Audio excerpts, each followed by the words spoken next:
Hammaga salom. Bugun sizlar bilan sport bilan muntazam shug'ullanadigan va sog'lig'iga befarq bo'lmagan odamlarning orasida mashhur bo'lib kelayotgan Whoop braslet haqida gaplashamiz. Savol oddiy, sotib olishga arziydimi o'zi, yo'qmi? Whoop bu odatiy smart soatlardan farqli gadjet. Unda ekran yo'q, ya'ni u asosan sizni sog'liq va sport ko'rsatkichlaringizni kuzatish uchun mo'ljallangan. Yurak urishi, uyqu sifati, tiklanish darajasi va mashg'ulot paytidagi yuklamalarni o'lchab beradi. Oddiy qilib aytganda, bu braslet sizni sog'lig'ingizni o'lchashdan tashqari, siz qachon dam olishingiz kerak, qachon mashg'ulotlar bilan shug'ullanishingiz kerakligini aytib turadi. Oxirgi modellar haqida gaplashadigan bo'lsak, oxirgi modelda Whoop 5-seriyada 3 xil paketlaniyasi chiqqan. Whoop One, Peak va Life MG degan model. Oxirgi modelda qo'shilgan qulayliklardan bittasi bu zaryadkasi juda ko'p ketadi. 14 kun va 14 kundan ko'proqga yetib beradi. Oxirgi Life MG modellarda, undan oldingi modellarda bo'lsa zaryadkasi unaqa ko'pga yetib bermasdi. Yana yangi modellarda уже ko'rinishi, dizayni ozgina kichkinalashgan, 7% kichkinalashgan. Bu degani yana qo'lingizda turish уже kompaktniroq, yo'qdek turadi, qo'lingizda bilinmaydi umuman. Unda EKG funksiyasi bor, yurak faoliyatini batafsil ko'rsatadi, shuningdek qon bosimi haqida ma'lumot beradi. Ya'ni oddiy fitness trackerlar ko'rsatmaydigan chuqurroq tibbiy ma'lumotlarni ham olishingiz mumkin уже.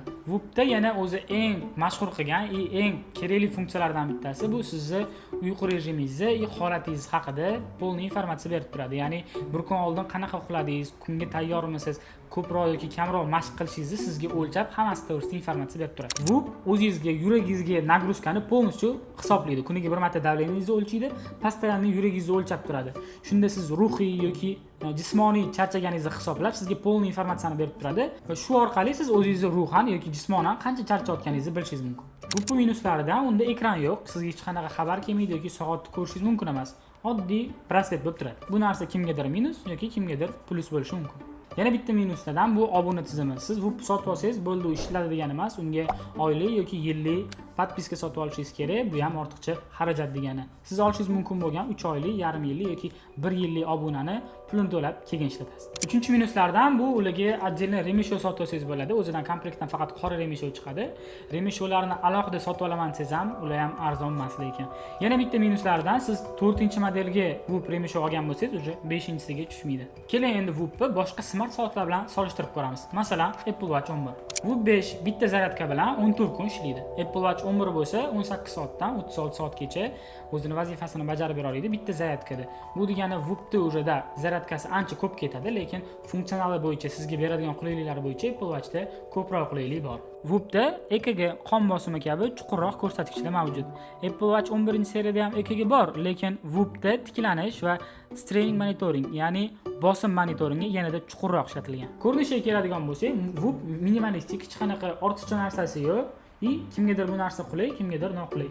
Apple Watchga keladigan bo'lsa, уже funksionalnosti bo'yicha bu yerda telefonda bemalol gaplashsanglar bo'ladi, xabarlar keladi sizlarga, bemalol ishlatsanglar bo'ladi. Zaryadkasi shunga yarasha ancha kamroq, 1 kun, 1,5 kunda o'sha zaryadkaga qo'yib turishingiz kerak bo'ladi. Shunaqa qilib, qaysi biri kimga mos? Shunaqa qilib, Whoop olishga arziydimi?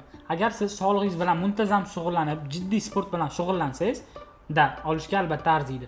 Agar sizga oddiy qulaylik va podpiskani, shu obunani to'lash xohlamasangiz, boshqa soat ko'rsangiz bo'ladi. Undan tashqari Whoop analoglari hozir juda ko'p chiqyapti. Ya'ni Amazfit, ya'ni shunga o'xshagan har xil brasletlar chiqyapti. Obunasiz xuddi shu vazifani bajarib berayotgan soatlarni ko'p chiqarishyapti. Shularni ham ko'roq qilsanglar bo'ladi.